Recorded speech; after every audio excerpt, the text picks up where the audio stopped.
What's going on, guys? It's your man with the plan, Samuel Plan, coming back at you once again with another brand new installment of Sports Entertainment is Dead right here on Lords of Pain Radio.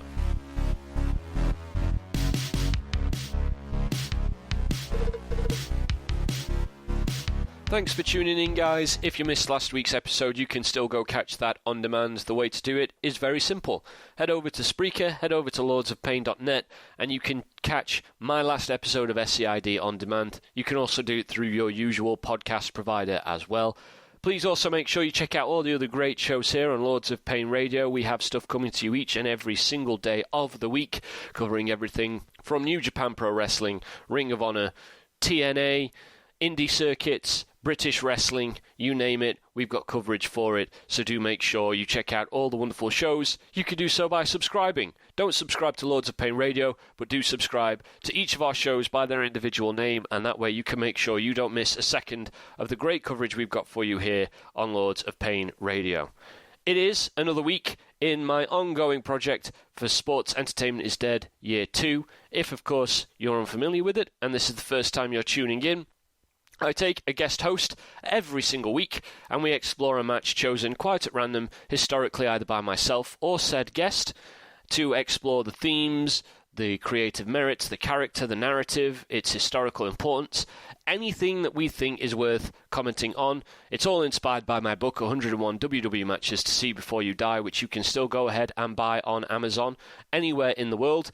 And of course, it's also the inspiration behind my second incoming book, which will be a direct sequel to 101, but will be focused specifically on the new generation era. Both of these books explore many of the benefits that come with watching your professional wrestling as performance art rather than as sports entertainment, which, as the title of my show implies, is, in my belief, dead. That's what these match explorations aim to do as well. And this week, we have another. Joining me this week, he's been on the show in the past. He is my Australian namesake, and he is the man who has picked this week's match of the G1 Climax 28 final between Hiroshi Tanahashi and Kota Ibushi. It's Sir Samuel. Welcome back to the show, Sam. Thanks, Plan. Thank you very much for having me. And I'm really excited to get started with this match because I picked this and was a little bit trepidatious because, of course, with performance art, you've done a lot that's been based around the WWE. That's what you based your book around. But I think that particularly from watching New Japan over the last 2 years nearly, pretty solidly and regularly over the last 2 years, I think it applies to a broader set of matches than what you originally wrote it for. This is a match that I think applies very well and relates very well as performance art. So I'm really interested to get your take on it. Well, we'll break it down as we go along. I mean, it's one of the reasons why I wanted to start doing matches outside of WWE's scope for this second year of SEID was because there's only so many times, obviously I've covered 101 matches in my first book. I'll cover another 101 matches in my second book that I'm currently writing. God knows how many I've covered in columns over the years. It gets to the point where you sort of get a little bit sick of talking about the same matches in the same way, and it would be interesting to me as someone who, as you've just said, I'm a WWE lifer, really. So I've dipped my toe in several of the ponds, no pun intended, over my lifetime as a wrestling fan. But it's interesting to see how, because WWE's product is very distinct, and the way that I consume it is tailored very much towards the way that they present professional wrestling. So when you come across a promotion like, well, any Japanese promotion, obviously in this case New Japan, which presents its product so differently to the way WWE does, produces it differently, the ring style is obviously a completely different beast. It's interesting to see whether you can apply the same methods of consuming it, which is something you've obviously already done. You've watched a lot more New Japan pro wrestling than I have, probably just in the last year, and this was, as I said at the top of the show, this was your pick. Do you want to, before we sort of really start digging into it, give a little bit of a backstory for anyone who, like myself, might be unfamiliar with the setup here? It's the final of the 2018's G1 Climax tournament. Kota Ibushi, Tanahashi. What's the context here, Sam? Set us up. Yeah, so essentially with this match, you've got the meeting of two very different parties. The G1 Climax, just to, I guess we'll start, the G1 Climax, of course, is a tournament that they run where you have 10 wrestlers in each bracket. They all wrestle against each other. And then the top two, the top of each bracket, then face each other in the final at the end of all of that. And this was the final that was eventually set up in 2018, and the winner goes on to Wrestle Kingdom to have a shot at the IWGP Heavyweight title, which is the biggest title in the most prominent title in New Japan. So very similar to, I guess, what you'd say the Royal Rumble is. The winner of the Royal Rumble goes on to WrestleMania to fight for the heavyweight championship. So that's what they're fighting over. But you've got two very different characters, and at two very different points in their career. I'll start with Hiroshi Tanahashi, because I think he is more the protagonist in this match than Kota Ibushi, and he is an absolute legend. I'd be very surprised if people listening to this had never heard his name, but he is someone who came of prominence in the mid-noughties in New Japan, and is very much heralded with pretty much saving the company from financial ruin. He was the face of the company for a long time, the sole face, and that's where he gets his nickname. They call that in New Japan, he's called himself the ace of the company, and he has had a very long career at the very pinnacle of this sport. He's gone against and he's beaten the very best. But at this point in 2018, he is starting to hit a decline in his career. So for the first time ever, he wasn't in one of the major main events not the first time ever, the first time in a long time. The start of the year, he wasn't in one of the major main events at Wrestle Kingdom. Excuse me. Sam is battling a cold, so I'm very appreciative of the fact that he's monologuing for me on my show. Yeah, he wasn't. He wasn't in the main event he wasn't in one of the main events at Wrestle Kingdom, and this is a big thing for the person who was previously the number one guy in the company. Earlier in the year, Kazuchika Okada had overtaken his record number of defenses of the IWGP Heavyweight Championship against Okada, and so going into the G1 Climax, and in Dominion, which is the second biggest pay-per-view of the year, kind of like the SummerSlam, if you will, for New Japan. At Dominion, he was in a very diminished role. He was one of the opening matches in a tag team match with just a couple of other legends. And I very much felt going into the G1 that he was at a transition point in his career, and post G1 he was going to take a much more diminished role in the company. And there's a lot of in New Japan, it's very common for these legends to hang around early on in the card and work with the young lions who are the rookies. That's very common in New Japan, and I was expecting him to take a place in that sort of take that sort of position. And in the G1, he was raging against the Dying Light. So coming in, he fought. His first match was against Minoru Suzuki, who is another legend, but a guy who is a complete murderer.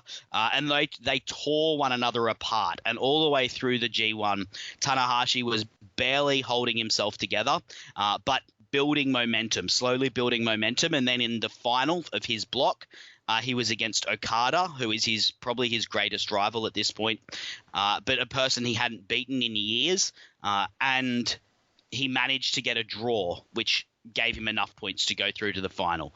So he's entering this final almost in a position where he is trying to prove that he has still got it. Does that make sense? Is that kind of enough backstory on him? Yep. Absolutely. And then you've got Kota Ibushi, who's the second person in the match. He is very much almost a wrestling enigma.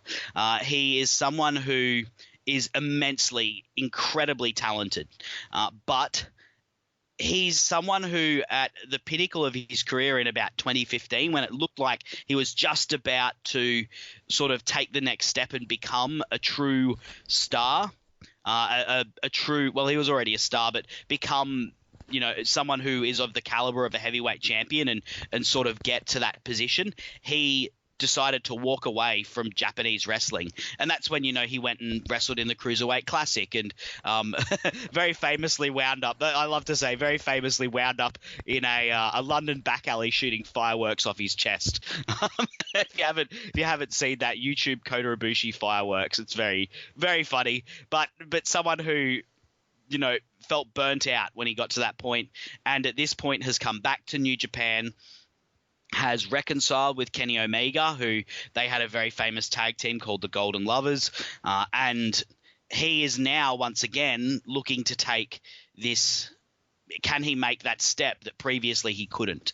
And there's another interesting wrinkle. Kota Ibushi and Tanahashi have a very interesting relationship. Kota Ibushi sort of considers Tanahashi a god. For him, wrestling is his religion, and Tanahashi and Shinsuke Nakamura are his two gods. And you'll see him pay tribute to Shinsuke Nakamura in this match. But to take this next step, he's got to beat his own god, which is a pretty incredible task to be sort of up against. Well, there we go. Told you to set it up, and you certainly did. Yeah. Who says New Japan doesn't have stories? Well, quite. So, when Sam and I were talking about setting the show, folks, and coming on and thinking about the two matches, because Sam is going to be with us next week as well, that we would do, he picked this, and then he picked Roman Reigns, spoiler alert, Roman Reigns versus The Undertaker WrestleMania 33, which we'll be talking about next week. And as I was sat watching them both today, as of recording, actually, making my notes for the shows, it was only when I arrived towards the beginning of The Undertaker and Roman Reigns that I messaged Sam. I was like, did you pick these two purposefully because of their thematic similarities? Because as Sam is sort of just wonderfully set up for us there. And I thought that, to be fair, this came across very vividly in the match as well. I watched the match with English commentary, obviously. I think you lose a certain authenticity with the experience of watching it with English commentary, to be honest, because I have watched Puro with the Japanese commentary, and it does add to the magic of it, but watched it with the English commentary. And they're sort of contextualizing it aside. I think if you simply watch the match, a lot of that story would come through as well, that it's essentially, on the one side, a battle for relevancy on the part of Tanahashi, and on the other side, I guess, for lack of a better term, a sort of, I mean, he's already a proven commodity at this point, so not in that sense, but a proving ground for Ibushi as to this being his time. And the first thing that struck me, Sam, was how fitting it was as a result that there was a lot of action orientated around the legs, particularly with Ibushi, I noted. And the impression I got, maybe you could confirm this, is that one of Tanahashi, they made a big deal out of his doing the dragon leg screw and the cloverleaf. Was this a relatively recent thing for him, or is that one of his finishes or trademarks? No, they're both signature moves of his. Both signature moves. Okay, he regularly pulls out. I believe Kota Ibushi has granted, because of his style, his knees are not amazing, but neither are Tanahashi's for that point. In fact, they're very much worse. And one of the big stories of this, actually, this G1 that's most recently gone by in 2019 was Kota Ibushi's ankle. Well, one of the reasons I bring it up is it just felt like a very apt way to tell the story, because you're essentially telling a story about two men who are wanting to, it's like a game of King of the Hill in a sense. You're wanting to capture the territory and keep it, and a lot of the tone of it was defiant on both sides, and is exactly the kind of story. I don't want to obsess over WWE on the show because we're not here to talk about WWE, but I do think that it's worth noting that the parallel here in 2018 particularly is you look at the kind of story that they tell in this match as regards to a veteran presence having to prove that he can still go, and a young upstart looking to you know, I hate myself for using this phrase, but to quote unquote grab the brass ring, to coin the cliche, and it's so much more effective to the point where Tanahashi winning, and this may be as a result of me having distance from the match itself, but from the promotion itself. But Tanahashi winning doesn't feel like a step backwards. It didn't feel regressive. It felt emotionally true to the story they told, especially towards the beginning of sort of the late stages of the match when Ibushi kind of embraced his worst self, shall we say. Yeah, the match is in. I don't know. For me, when I saw this was the first match that I'd ever seen, sort of in time of Tanahashi, I guess, that really emotionally resonated with me, and particularly you saying defiance, I think is a perfect way to sum up Tanahashi's performance here. It's almost like, particularly there's one moment that just I love so much. It's one of my favorite moments in all of professional wrestling, and every time I see it, it gets goosebumps when Ibushi is starting to take over and is starting to lay some very heavy hands onto Tanahashi with his palm strikes, and backs Tanahashi into the corner and even down onto his haunches, so he's sort of down and in the corner, and you can almost see the moment where Tanahashi, you know, if it was a movie, you'd get a montage of, or an anime, you'd get a montage of, you know, all these past things flashing before Tanahashi's eyes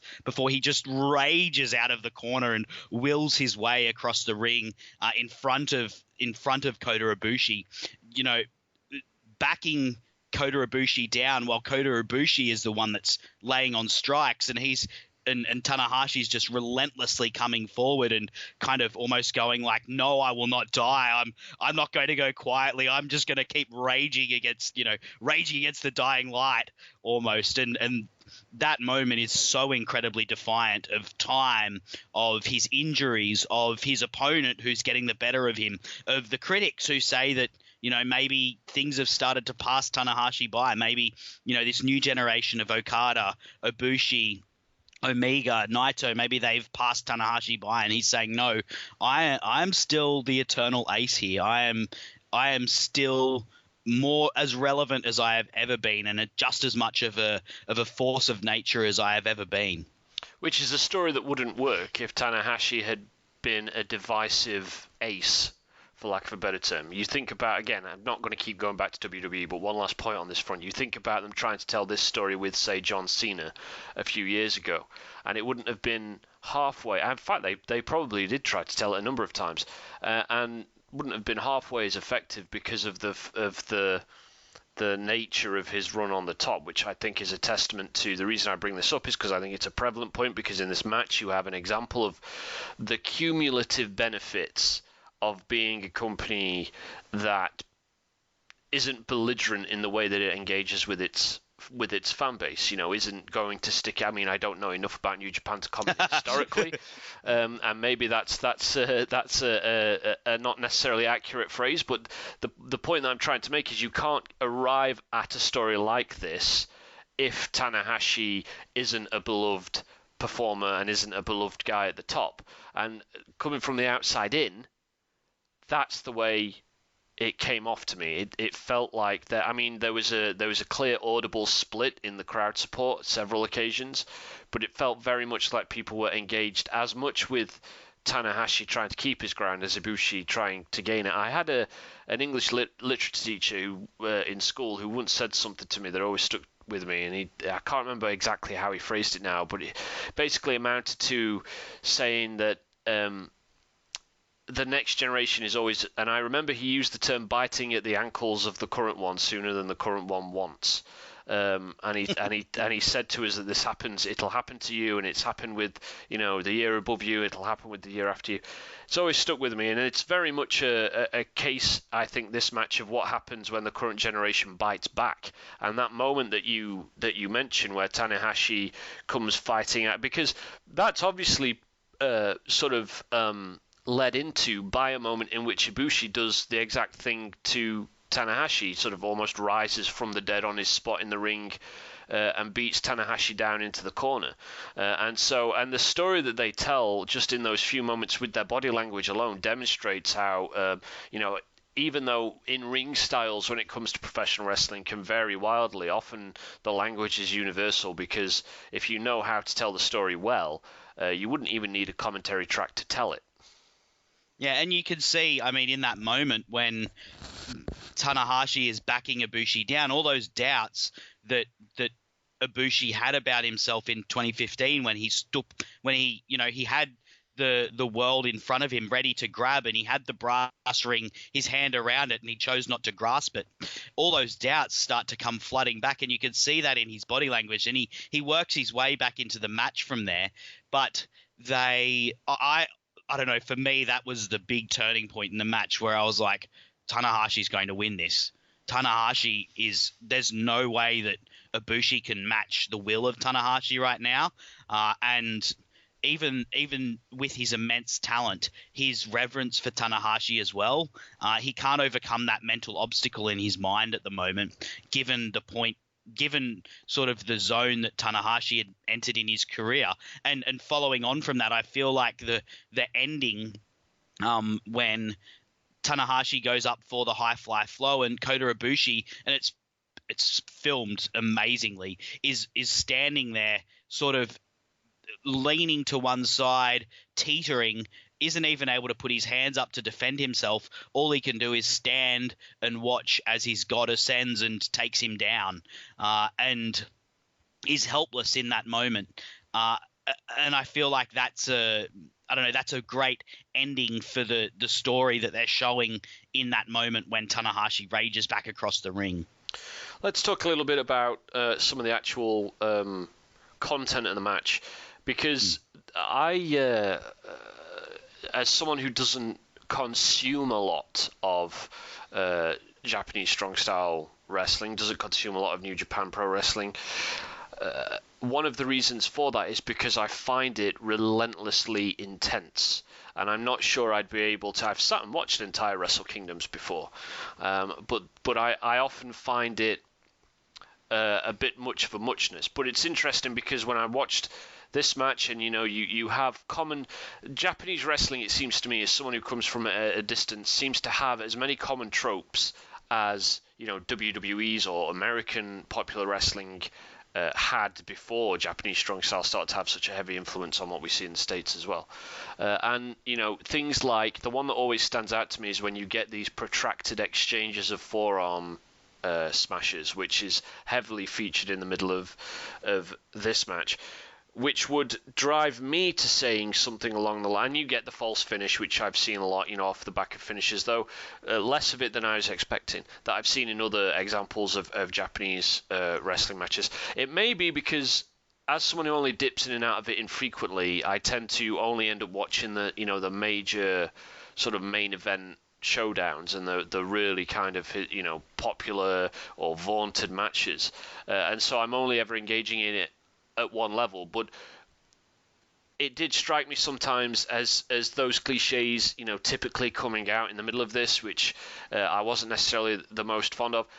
Similarly, the commentary track, particularly from the English commentators, all got a little bit hysterical and over the top in a different way to what we see from WWE. But is there anything about it that because I know that you told me before the show that this was this was, I think, your favourite match of that year.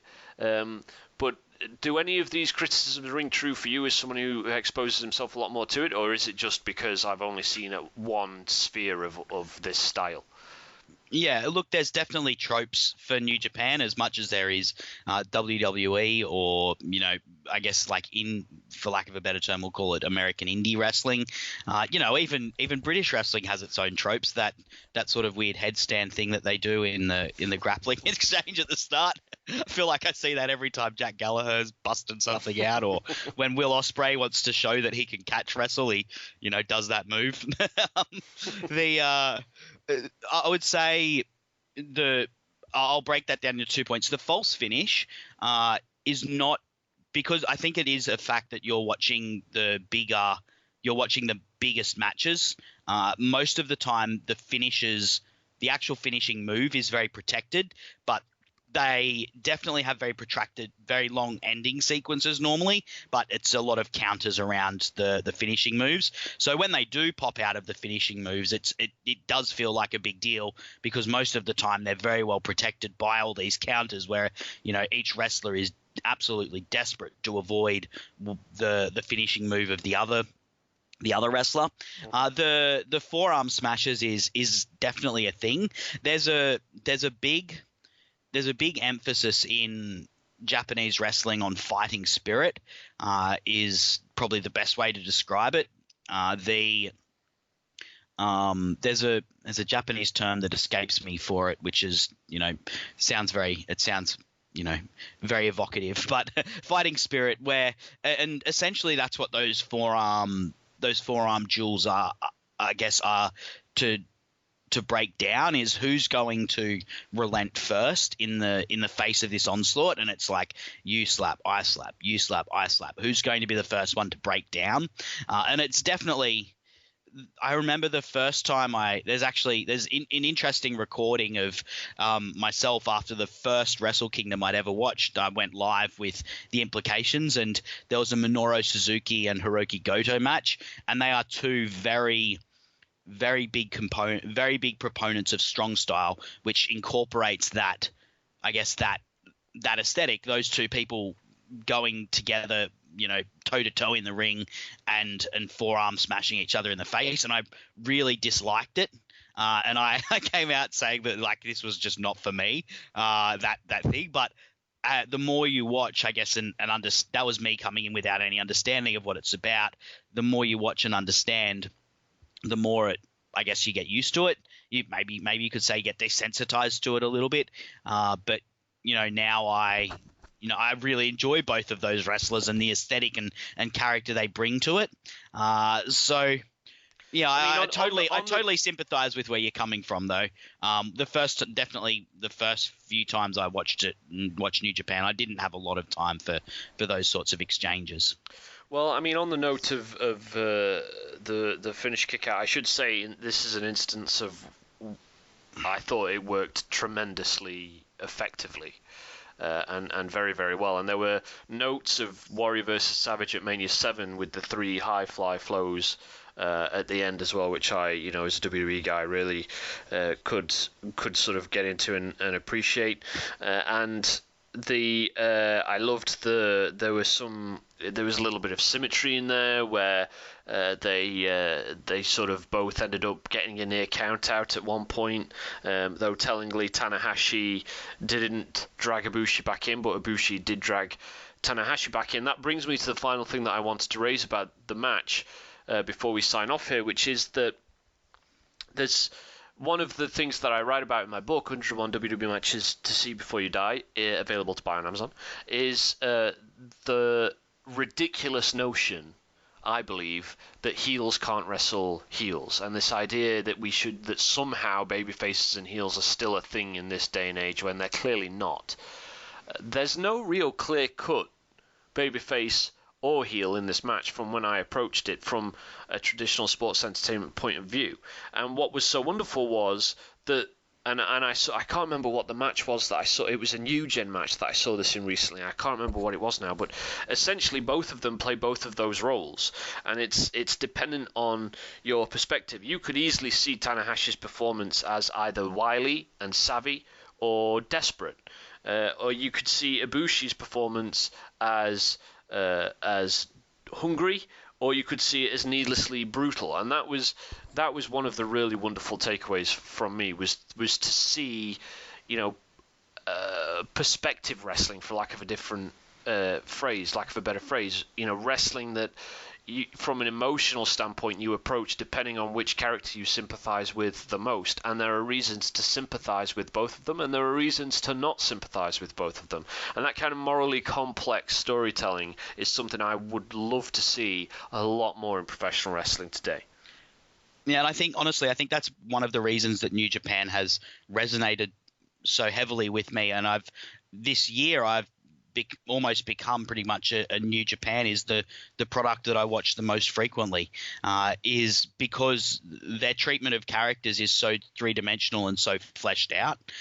In this match, both of these characters are very beloved, and at the end you've got people weeping because they're so happy that Tanahashi won, and people weeping because they're so sad that Kota Ibushi lost in the crowd. And I'm not just making that up. There's shots of people, like scores of people crying at the end of this match because of how emotional it was, and part of it is because these characters are so fleshed out. You're right, Kota Ibushi has a streak in him. He has a mean streak. He has a streak that is very brutal, and Tanahashi has a streak.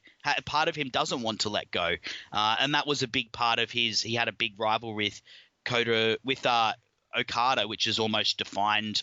Probably if you had to pick a rivalry that defined the decade for New Japan, it would be that, or even his rivalry with Kenny Omega that this leads to.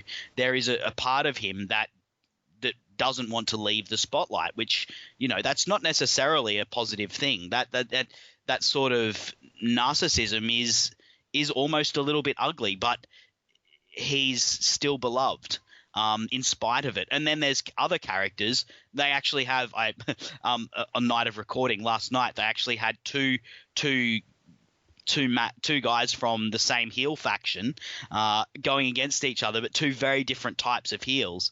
And you're dead right. When you've got one-dimensional characters, I think I can understand why people say, oh, you can't get on board with heel versus heel. But when you've got well fleshed out characters with different motivations and different ways of going about things, and different perspectives and different traits, it can be very compelling.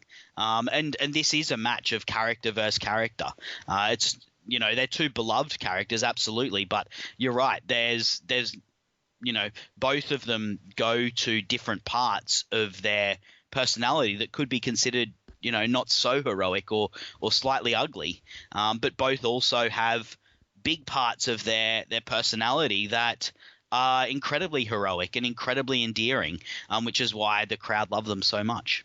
And then you put all of that on a backdrop of very tangible high stakes. Yep.